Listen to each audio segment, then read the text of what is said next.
Welcome to Haunt Weekly.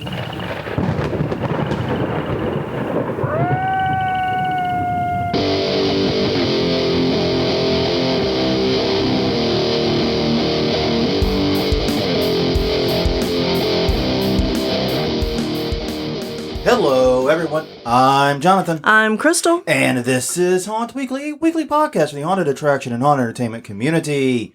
Whether you're an actor, owner, or just plain aficionado, we aim to be a podcast for you. And we return to you once again to do the quad weekly tradition. It's Sure. episode 288, divisible by 4. That means it's time to do The news. And good Lord, there's been a lot of news. There has. Like, it used to be, I mean, like in the before times, we get to like these months here, and we were so grateful to hear anything about Halloween Horror Nights, because god damn it, we had nothing to talk about. There were no news stories. Yeah. We're stretching. That has not been our problem. No, not at all. These past few months, I'm telling you, it has been crazy with the news. So yes, we got lots of great stories to go into. Definitely take a moment, though, catch up on the news, and all the news that's fit to print in the haunt industry at hauntweekly.com, Haunt Weekly on Twitter, Haunt Weekly on Facebook, youtube.com/hauntweekly is the YouTube channel. All the previous episodes are there, and best of all, there is a list for the news. If you just want the news, you can get just the news. Mm-hmm. It's kind of cool like that. You can also catch us iTunes, Google Play, Stitcher, Spotify, wherever you get your podcasts. And Sundays at 8 p.m., facebook.com/hauntweekly. We do these shows live. Yes. And we have a lot of fun. So come be a part of it. And that's 8 p.m. Central Time, 9 p.m. Eastern. But yeah, come be a part of the chat. Join us. Hang out. It's a lot of fun. Well, first thing is first. Did we talk about the finishing the Lego Haunted Mansion last week? I don't know. We're going to talk about it again because it's behind Crystal now. It's completed. We have a minor problem with the doors on the ride. Yeah. We're trying to figure out what that's about. We're actually trying to troubleshoot that. But other than that, it's done. It's completely finished. And, it's funny because after we finished it, I read a review of it that said this set should only be attempted by advanced Lego builders. And, Crystal and I have never done a Lego set anywhere near this size before. Ellie definitely qualifies as one. She had our back on this, thankfully. But, Tweedledee and Tweedledum here just basically decided to start with about one of the hardest Lego sets you can find, Yeah, apparently. So, not our wise move. Luckily, not I think our intentionally. next one is significantly easier. And that's going to be good because we're all doing it separately. Mm-hmm. Because it's one of those kits you can build 3 different ways. We'll have more on that once we actually get started on it. It's going to be a lot of fun, though. Yeah. Yeah, it definitely will be. Haunted Mansion set is done. I'm excited about it. It's very beautiful. Mm-hmm. It's literally one of the most beautiful Lego pieces I've ever laid eyes upon. And I've been to professional Lego builder exhibitions. Right. And this is just gorgeous. I recommend this. I could not recommend this set highly enough, especially if you're really good at Lego. Yeah, and there was a question that we got while building it. Is it a haunted house or a haunted attraction? This is an attraction. It's a haunted attraction. It is truly haunted. It includes a ticket booth. Yes. A ticket taker, a thrill ride, the Tower of Terror style thrill ride. Yes. Very cool. In there, that's really cool. It is an honest-to-God haunted attraction with different rooms and scares and things that you would expect to see in a haunted attraction. Now, there is, I know, a haunted house set that is separate and older than this one. Right. This is fairly new. That actually is just, generic haunted house, Mm-hmm. But no, this is a haunted attraction, and apparently it's ADA compliant haunted attraction because it's got a wheelchair ramp and a wheelchair dude that is one of the people that one of the customers. Mm-hmm. So really, really cool. So yeah, I was very impressed with the attention to detail they put into it, and I think they did a great job with it. It's beautiful. Like I said, not the easiest build. It sometimes delves into IKEA confusingness on the instructions, Yeah. But very cool. I really enjoyed it, and definitely would recommend it to anyone who's comfortable with a complicated Lego build, especially those in the haunted attraction industry. So on that note, we have our question of the week this week. Now, last week we asked you, what was your favorite room? No, wait. Was that last week's? Yeah, it was. What was your favorite room or scene in a haunted attraction? Tons of great answers. So much love for Hell's Gate. Mm-hmm. in that. Like, overwhelming love. And Netherworld, And too. Netherworld, yeah. Overwhelming love for both of those places. And yeah, and we mentioned both of them ourselves, too, because, they're both deserve that kind of attention. Mm-hmm. But yeah, so great. But this week's question of the week, what is your favorite thing to listen to as you create? Now, if you don't create stuff or you're an actor, whatever craft you do, whatever hobby you do, what do you listen to as you're doing it? If you're a haunter, what are you doing as you're painting and taking care of the trails or whatever it is you're doing? Exactly. What are you listening to? So, yeah. Answers are accepted just about everywhere. Yeah. If you're joining us live, please leave it in the chat. Would love to see your answer. We'll talk about it at the end of the show. And if you are not catching us live, you can leave it as a comment on the Facebook post, a comment on the Twitter post, a comment to the YouTube video. We'll get it. Believe me, we read everything that's sent our way, even the spam. Yes, that is true. Well, you read everything just in general. Yes, I do.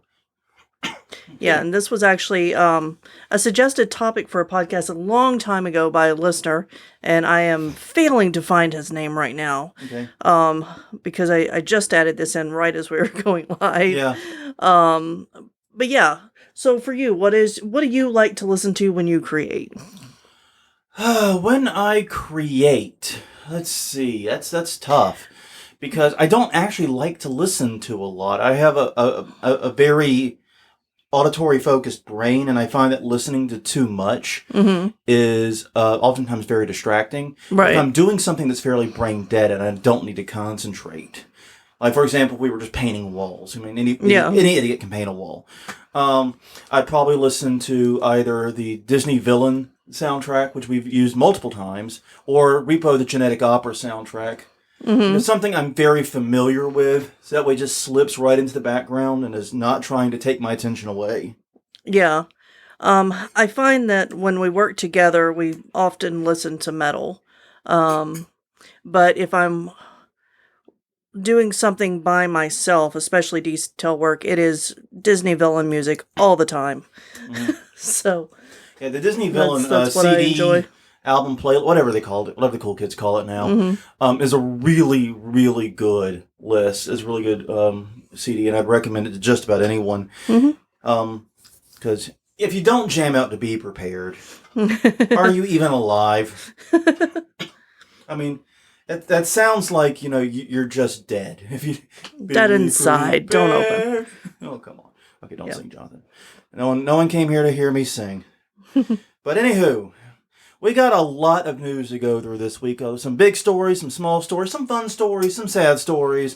It's going to be a bit of a roller coaster, as these usually are. So, Crystal, why don't you take it away with the first story? Okay, so our first one, and I tried to put the sad ones at the front so we can get to the happier stuff. Yeah. Send them home smiling. Exactly. So an infamous Waco haunted house is for sale for $600,000. This article is from Newsweek and Utkaria Laharia. I think that's how you say it, yeah. Yeah. You just didn't want me to say that. You didn't want to say that name. Actually, I didn't even read the name until I sent it over to you. But John and Danae Anderson are the owners of the Waco haunted houses in Elmont, Texas. Which raises a couple of questions for me. Yes, because I thought it would be in Waco, but it's not. It is in Elmont. Now, are you familiar with Elmont? I know you spent some time in Texas. No. Okay, just asking. Nope.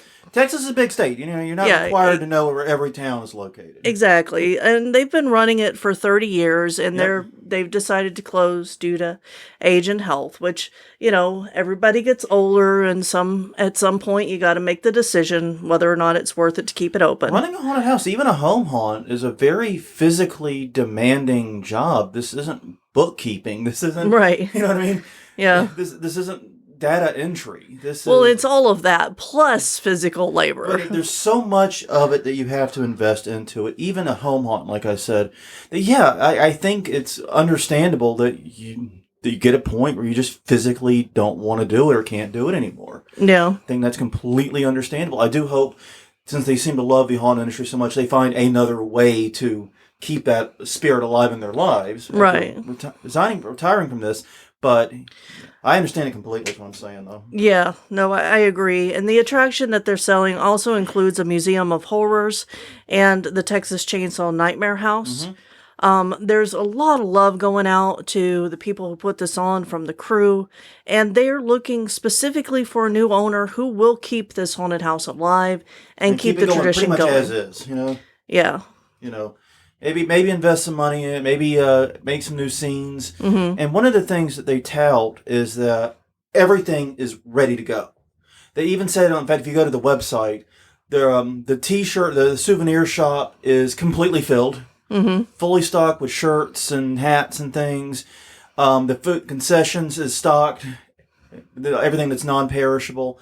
They're basically ready to open, you know, and that you could be open this Halloween very easily if you bought this. Exactly. If you have the money to spend and you've been wanting to do a haunted house, this might be a great way to jump in with both feet. And I hope they do find someone to pick it up. Yeah, I don't see me why too. they wouldn't. That's a very reasonable price. Yeah, I mean, For two 7,000 square foot haunted houses, a museum of horror, and a nightmare house. Or are those the attractions? It's not clear from the listing. But they also have a whole bunch of other stuff on there. The concession stand, the offices, the warehouse. I mean, they listed like 10 structures. yeah, it's a lot. So for $600,000 to get all that plus the contents and of the haunt, yeah, that's a steal. If I had that kind of money, Yeah, I would absolutely be thinking about it. yeah, I would too, and I would be, wanting just to do like a handoff kind of thing, a blessing from the owners type thing. Yeah. Yeah, this is a very impressive offer, and I was not aware of this before the listing, so I can't say what I've heard about it. Right. But it on paper, it sounds like a great deal, and it sounds like something that if you're in that area and you have the money and that kind of desire, this is something to check out. Exactly. And yeah, I mean, it's a lot, I admit. And they first posted about it on their Facebook. Yeah. Yeah, first posted about it on their Facebook and then changed their website to be the sale listing. So, yeah, it seems like they are, very serious about trying to make sure this keeps going. Good on them. All right. Well, this one's sadder. Yes. Ghost Town haunted house attraction in Lakeville set for demolition, unfortunately. Article by Linda Roy at the Standard Times. But basically, the Lakeville haunted house is a charity haunt. At Ted Williams Camp this says off of Precinct Street. I don't know Lakeville enough to help you out here. Right. I don't even know what state Lakeville's in because it's not in the notes. Whoops. But anyways, it was run for 27 years, another long-running haunt. Yeah. They called it quits. They closed in 2019, I'm assuming after the 2019 season. And probably, given what happened in 2020, that's not going to be an unfamiliar story. Right. But yeah, they closed. They operate for 27 years. And basically the property, it's an outdoor trail haunt with various buildings on the site. And it's just fallen into disrepair from the looks of it. Yeah, well, it's been left unattended for over a year now. And it's become a bit of a hazard. Yeah. And what one might describe as an attractive nuisance. Vandals have targeted it. And there's been issues with kids breaking into it and stuff like that. Why would you do that? Like, I'm always befuddled when I hear about vandals, like just wanting to destroy things, like stealing shit. I get, right? Yeah. I need money. I want money. I'm gonna steal stuff. Okay, at least I understand it. But how in the world does being a vandal help you, make you feel good, or improve your life at all? I don't get that. That's a special kind of asshole to do that. And it's in Massachusetts. Thank you. You're welcome. Sorry. It's all right. That long. I do it all the time when I do that. But no, it was run by volunteers, entirely by volunteers. 200 of them to be exact. Right. And basically all the money they made went to various scholarships, various just tiny. They didn't have like a specific charity they were for. Right. They just spread the money around, scholarships, local organizations, youth organizations, things like that. They spread the money around, and then they just could not keep it going. They didn't say why. It's sad, but I suspect the pandemic likely had a hand in it. Mm-hmm. But at the May 10th town meeting, voters were asked to spend $50,000 from the town's certified free cash to demolish and remove the structure as well as the sets that they have outside. Yeah, and I could not find an update to whether or not They'd completed that passed. or whether it passed, or whether it's been started or completed or whatever. But it looks likely that it was, honestly, because it's in pretty sad shape and it needs to be demolished. I hate to see it happen.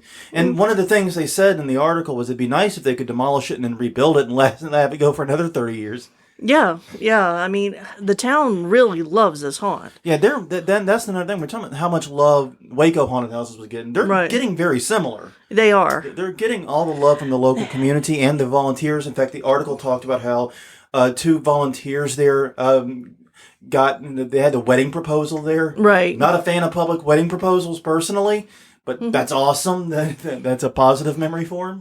Yeah, well, and, this just goes to show the ties to the community that haunts build. Yeah. If you're doing it right, then you're part of your community, you're giving back, and, you hold a special place, even after you're gone. Yeah, you can always tell, like, every once in a while, we do articles and stories in which you can tell the local community does not like this haunt. Yeah. And because they're out to screw them, they're out to get them, and they don't want them there. And maybe that's the community's problem. Maybe they don't get haunted attractions. They don't understand what's up, Or maybe the haunt did something to legitimately piss off the local community. Right. That does happen. It does. But no, when you see this kind of a community haunt partnership and how good it is, brings a tear to your eye, even if it's for the haunt's demolition, unfortunately. Hopefully they are able to bring it back. That would be awesome. That would be, yeah. Then you got to name it Phoenix if you do that. Phoenix Haunted House. Well, you can see that. All right, our next story is about preparing for a record turnout for the 2021 haunt season. This is from Sidhon, and the author's just Justin. Yeah, named Just Justin. Sidhon, by the way, is not a news site. It is a site about a service to help you manage personnel for your haunted attraction. Yeah. So I skimmed around their site. It's pretty interesting stuff. It is. But there's lots of interesting events going on right now. People are interested in going out. Concerts are selling out at record amounts. So they're expecting the same thing and hoping the same thing for haunts this year. And I'm right there with them. I'm expecting to see a lot of people out. But you see, the thing is, I've heard mixed news because... Like, I follow professional wrestling news pretty closely. Yeah. Both AEW and WWE have been struggling to sell the tickets for their upcoming tour stops. Yeah. Even though they're not very expensive. And part of it's because people aren't sure about being in that environment, too. Right. So there's a push and a pull there. Now, that said, I think a lot of that heartburn and anxiety will be gone by October. We can hope. Cross your fingers, right? Exactly. But the thing about this article is that it had a checklist of some things that you can do right now in order to prepare for a bigger audience than you might be used to. Yeah. And the list includes things such as add at least one extra actor or staff training dress rehearsal night. Right. To make sure that everyone's prepared. Because one of the things we saw last year in 2020 was how crazy opening night was for Little Haunts. Yeah. Yeah. Most haunts, opening night's not a huge deal. Right. It's kind of the dress rehearsal into itself in a way. It is. Because not a lot of people usually come on opening night. I get that. We're freaks. We love going on opening nights if we can, just because we beat the crowds. But that's just it. We're beating the crowds. Yeah, exactly. And it's just some really good advice all throughout this. Like hiring extra people for front of house. Both for ticketing, parking, and also for entertainment. Exactly. And we were talking about the haunts that were able to open last year did see record numbers. Yeah, a lot of them did, and especially on opening night. Exactly. Everybody's reporting, that it's just that's what we're hoping for this year. Yeah. Now, here in New Orleans, it might be a little bit different because we have a lot of festivals that were moved to October. Yeah. So we have a lot more to contend with. Like, historically, we've had to contend with Voodoo Fest, which usually is the last weekend of October, which is often Halloween itself. Right. But this year, I think they've moved Jazz Fest, French Quarter Fest, and there's another one, a Po' Boy Fest. Mm-hmm. They moved all those festivals into late September, October. Yeah. And these are all, by the way, big festivals. Jazz Fest and French Quarter Fest are huge deals in this city. And Po' Boy Fest it's gotten to be a very huge deal. Po' Boy Fest is not that old of a festival, and it's gotten mammoth. Yeah, I have no idea. I don't know how old it is, but it feels like we went to it one year, and it was just like a cool little light festival. Yeah. And then we went next year, and holy shit. All of the humanity. Crush of humanity. Yeah. But yeah, other good advice here. Make sure everyone knows who's responsible for what in terms of managers. That's just good in general. Yeah, you should have that in place already. But yeah. And basically, have realistic expectations on your staff, which is also good advice in general. Yeah, and cross-train staff so that if somebody, can't make it one night or has an issue, then you've got somebody else to back them up. I've worked a ticket booth before for a haunt. Yeah, you have. A ticket booth person didn't show up. The owner didn't know who the hell was going to operate the ticket booth. I said, got the Bernie Baxter costume. I know how to do math. Yep, exactly. Though, this is back when he had it, I think it was $8 a ticket or something. Oh, no, it's $12 a ticket. Yeah. That is a motherfucker to do multipliers. I'm sorry. When you're talking and engaging and trying to be entertaining, and they're like, we need 6 tickets. Like, 5. Bernie's a little slow. Shut up. No. Oh, man. But yeah, cross-train. All right, next up. Okay, we have some amusement park news. We have 3 Orlando stories. No, we do not. No, we just have 2 Orlando stories back to back. Yeah. Then we move way up in the Northeast. But 2 Orlando stories back to back, both of them involving Hallows Scream. Mm-hmm. Weirdly enough. First off, Busch Gardens, Tampa Bay reveals more info. I guess it's Florida, not Orlando, but whatever. All of Florida is really Orlando. Let's just be honest. You know it, I know it, we all know it. But yes. But basically, Busch Gardens, Tampa Bay has revealed information about this year's Hallows Scream event. This is from Laughing Place Disney News Desk. It will be running September 10th through Halloween. Tickets are currently available. They didn't say prices in the release. Mm-hmm. There will be 28 different event nights. They will have scare zones and haunted houses, including 2 brand new attractions. The 2 new haunted houses will be bolstered by 3 existing ones from previous years, and the rides will be open to provide a new nighttime experience. Exactly. Yeah, I don't know if I've ridden a roller coaster at night at Galveston. Yeah. You rode one with me at the very least, I know. I was about to say, we did that weird little suicidal one in Galveston. Dear That was so much fun. I've never seen a roller coaster do that. Because, it's like on a pier, right? We're like looking at this is nothing. Mm-hmm. This is nothing. And I get on, it's just a 2-person cart, and we go up the thing. And of course, it's straight up, this little thing. And then you go horizontal for like 5 feet, and then it's straight down like a perfect 90 degree. I've never seen a coaster do that. It was nuts. A lot of fun, though. It was a lot of fun. But yeah, they're also going to have a stage with bands. They'll be booked for a classic rock party, as they describe it. Mm-hmm. And they warn customers no costumes will be allowed for patrons or customers. Right, exactly.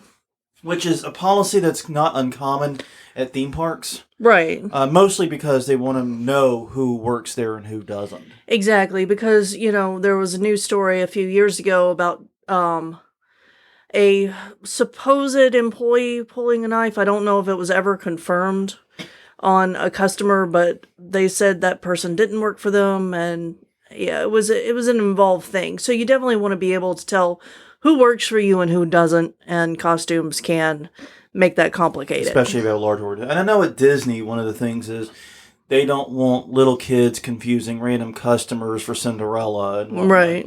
Like, I think there's exceptions for, like, little kids to be allowed to, like, not necessarily wear a costume, but, like, have a pretty princess dress on or something. Mm-hmm. Then might be seeing it. Disney's rules are weird, but yeah, it's a sensible rule, I think. Yeah, definitely.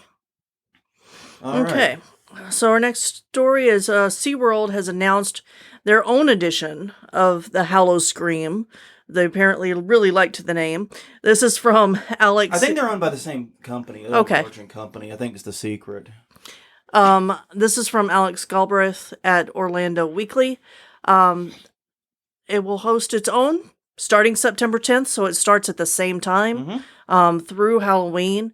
It includes both daytime family-friendly Halloween events and, evening ones for thrill seekers. Yeah, it's interesting. Yeah, they are running the exact same dates, it sounds like, as Busch Gardens, which makes sense. I mean, if it's Hallows Scream, it's Hallows Scream. But they had no details. Yeah, it's like, we just want to do this. Yeah, we can make it. We're going to do a Hallows Scream. That's all we know. They're going to do it. They didn't say how many scare zones or how many haunts their houses there. And part of it is they may not know. This is the first time SeaWorld has done this. Mm-hmm. And immediately it brings a question to mind. SeaWorld? Yeah. I think I went to a SeaWorld once or something similar when I was little, but it didn't strike me as a place to, go for Halloween stuff. Yeah, it's bizarre because SeaWorld? Yeah. Like, there's a whole lot of controversy around SeaWorld anyway, and I get that. But even setting that aside, this just doesn't seem like a place that pairs with, a scare park, basically. Yeah. But I guess we'll see what they do. Yeah, we'll have more details as they come later, I suppose. But I did like the idea of the family-friendly daytime activities with thrill-seeking activities in the evening. That makes a lot of sense. But, I mean, it does. Are they going to have like a splash zone in a haunted house or something? That'd be kind of cool. Maybe. Except they've already got it to where it's not slippery because they do it during the day. They do the splash zone, so... Yeah. This raises so many questions. Maybe walk through a dark part of an aquarium. Maybe if they've got one of those tunnel aquariums that you go through and they turn out all the lights and they put glowing skeletons in the water or something. That'd be fun. That would confuse the piss out of the fish. Imagine being a fish in that fucking tank going, the fuck? You're the weirdest looking angler fish I've ever seen. Yeah. So, yeah, no, okay. Well, other happy news. Salem Haunted Happenings are returning in October 2021. They've already announced this. This is an article by Mark Fortier at NBC Boston. But yeah, this is great news. Salem's Haunted Happenings, I did not realize this until this article. It is an annual event. It was canceled last year for the ongoing Global Bastard. Mm-hmm. But... it apparently generates about 1/3, 30%, they said, so about 1/3 of the city's annual tourism revenue from one event. Yeah, exactly. So, I'm hoping that they get record numbers to their events. Mm-hmm. Because they need it if they lost 30% of revenue last year. And around 500,000 revelers traditionally go visit Salem, which is a morbid thing to do if you think about it. Think about the history there and why we associate Salem with Halloween. It's kind of a morbid thing. Mm-hmm. But yeah, the returning and confirmed events include the Haunted Happenings Grand Parade, a street fair, a month-long psychic fair, and the Halloween, H-O-W-L, Halloween, pet parade, among others. New events will include an exhibit that will be an education focus on the Salem witch trials, which is good. Yes. It'll be at the Peabody Essex Museum. The Endless Night Vampire Weekend at the Hawthorne Hotel, and a changing exhibit at the Salem Arts Association. The one of the local cemeteries will also be open and then have a new welcome center that is reopening after being closed for years due to preservation work. Yeah. Which I have to wonder immediately if our friends had anything to do with. Probably, because, We have friends that are really big into cemetery history, record keeping, and preservation. Exactly. And like really big into this. Yeah. So yeah, no, I think they probably did have something to do with it. But at yeah, least aware of so it. I'm sure they were aware of it. previously they had about 500,000 people every year. Yeah. Just to Um, this one event, which is basically a month-long event, but still. yeah. So good luck to them. Yeah. I really hope that it sucks that works. they had to cancel last year. Yeah. And I remember when we reported on it in the news, at first they canceled some things. Right. And then it kept getting back and back. It seemed like every month when we were doing these news, we're like, they canceled something else in Salem.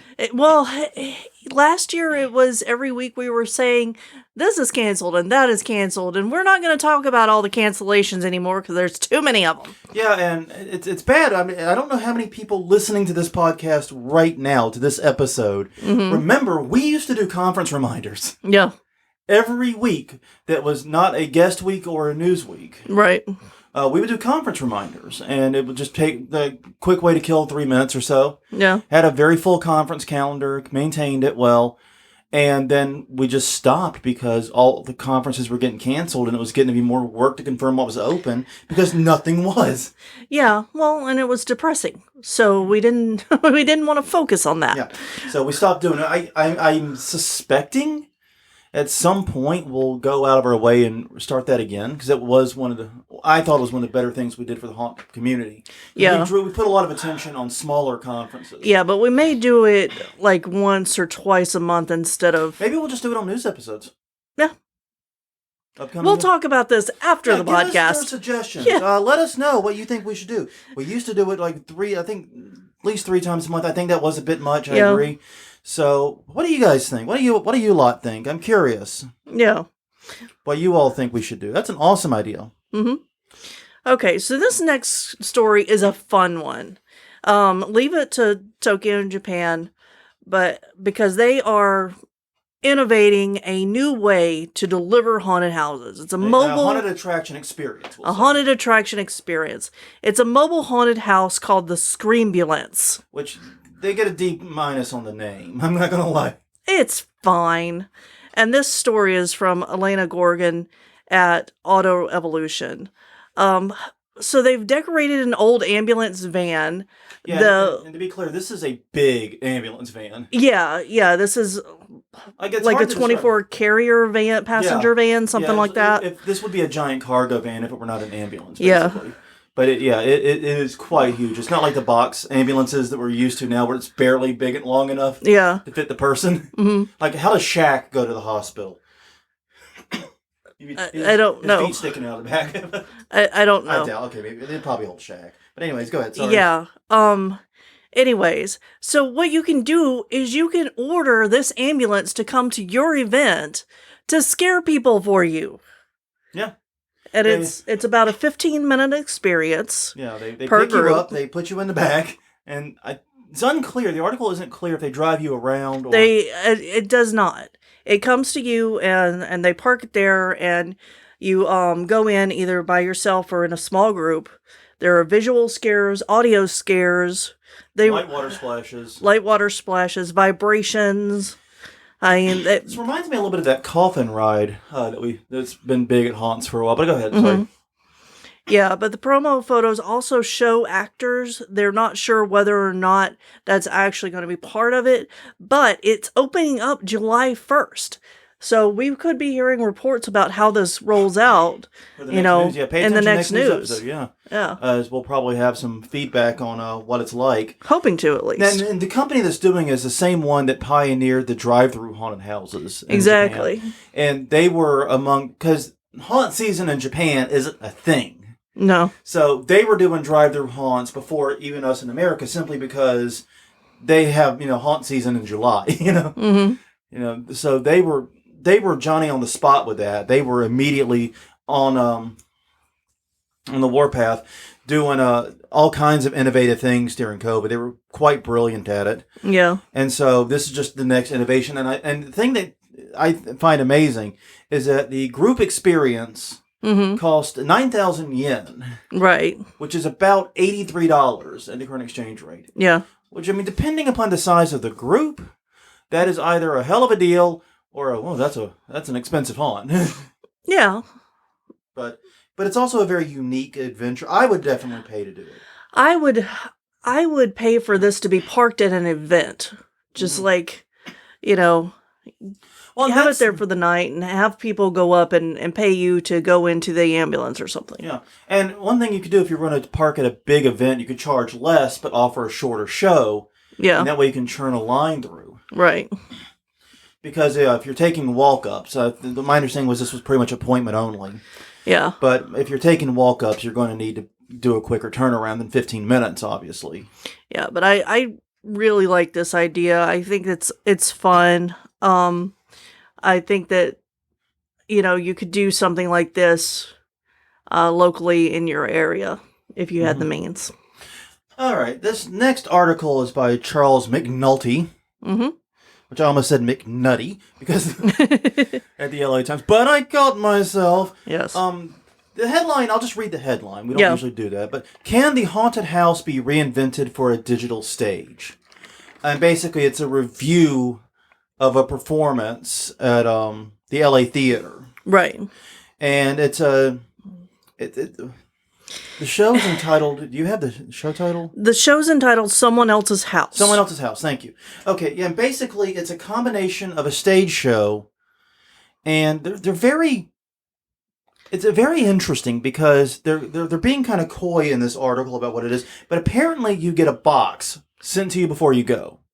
Yeah, and I thought that this was something you did at home. The way I read it was Okay. that you get a box sent to your home and you watch the documentary from your house. Okay.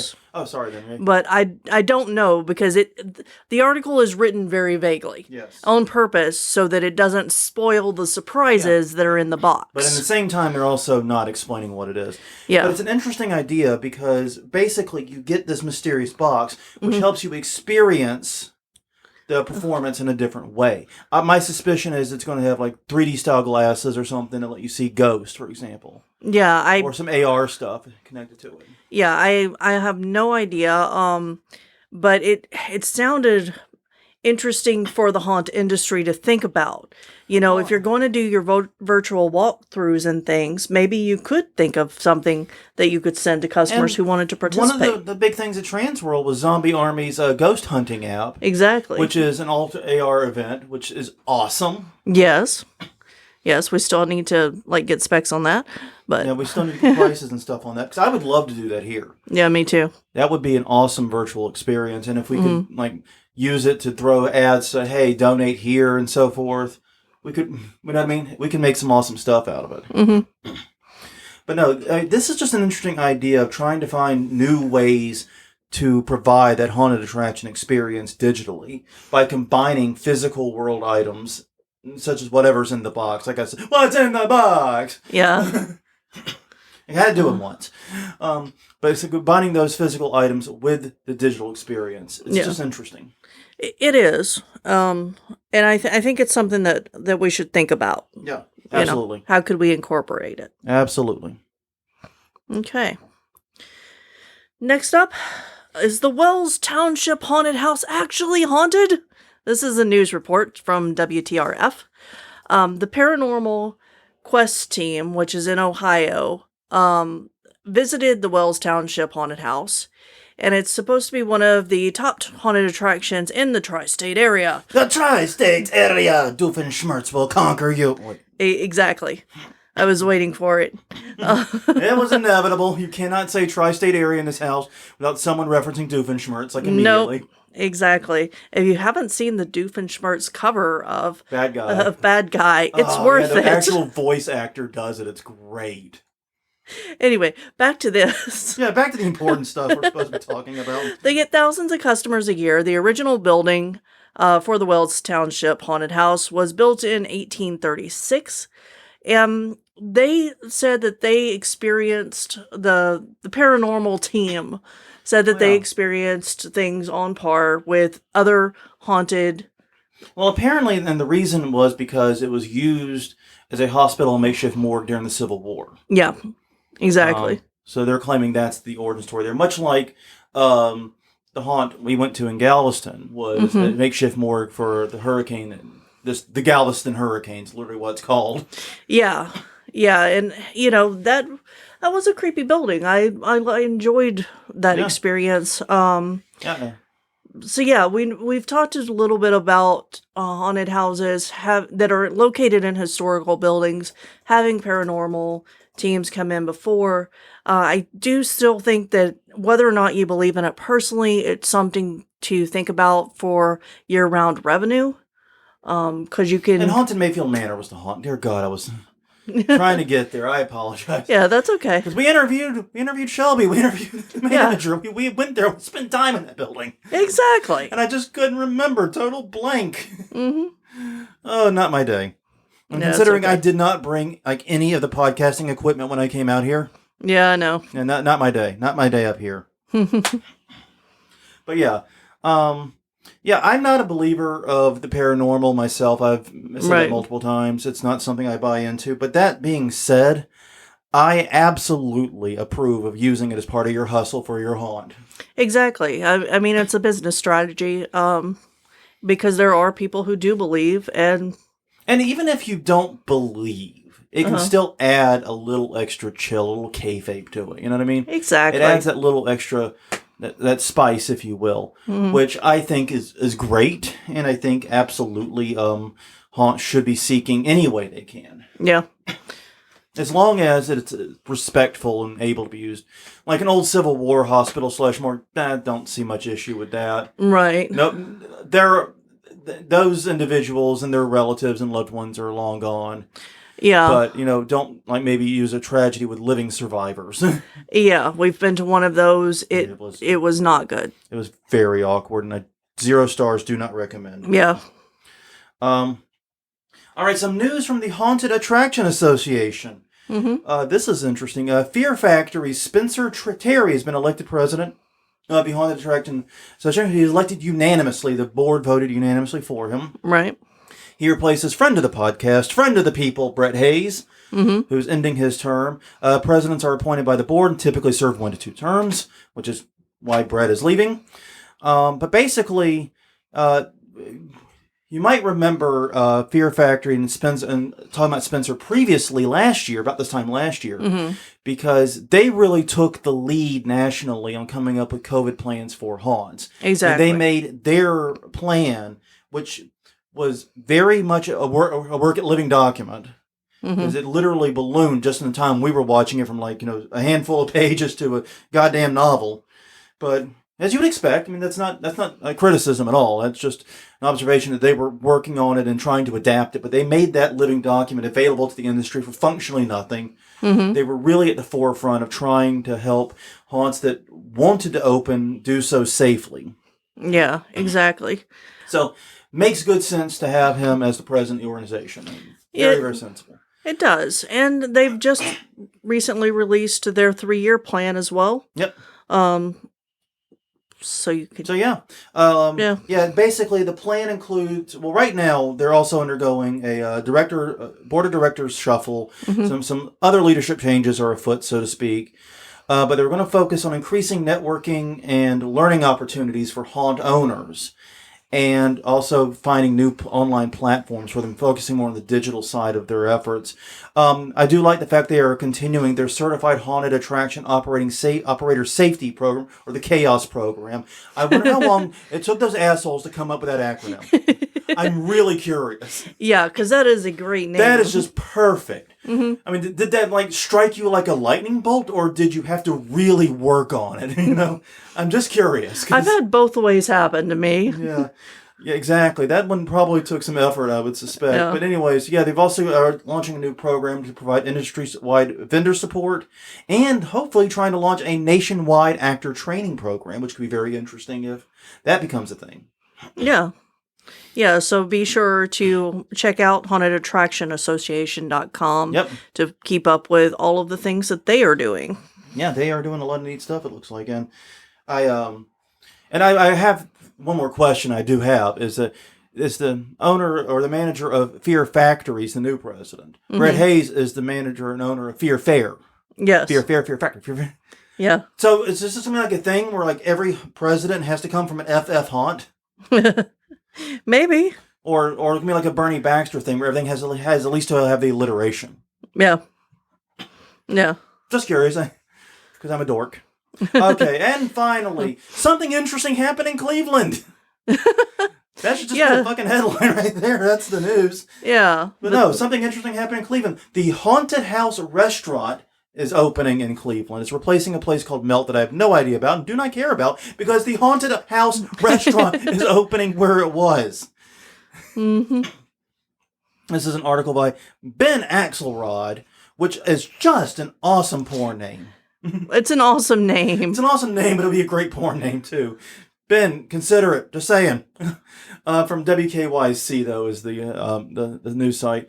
But yes, the Haunted House restaurant will resemble a movie theater. The usual place where you see the hostess and get shown to your seat will be a ticket booth. And they'll be using ushers as the uniforms for everything. It's got a very, very cool entrance painting with a bunch of copyright infringing characters on it. Yeah. Yeah, I know. I knew that you point that out, and I'm hoping that they got license for it. Well, we can hope, but I doubt it. And it's going to. They have hired quote unquote Darnell quote unquote super chef Ferguson as the super executive chef. Now you're just making shit up. Ferguson has been featured on various food TV programs and operates Super Chef's restaurants in Columbus and Louisville. It's opening later this month. If you are anywhere nearby, you have to go. We have a friend in Columbus. We have friends in Columbus, but I don't know how many people we know in Cleveland. Yeah, I don't know. I mean, outside the Drew Carey show, I can't think of anything to identify Cleveland with. Yeah.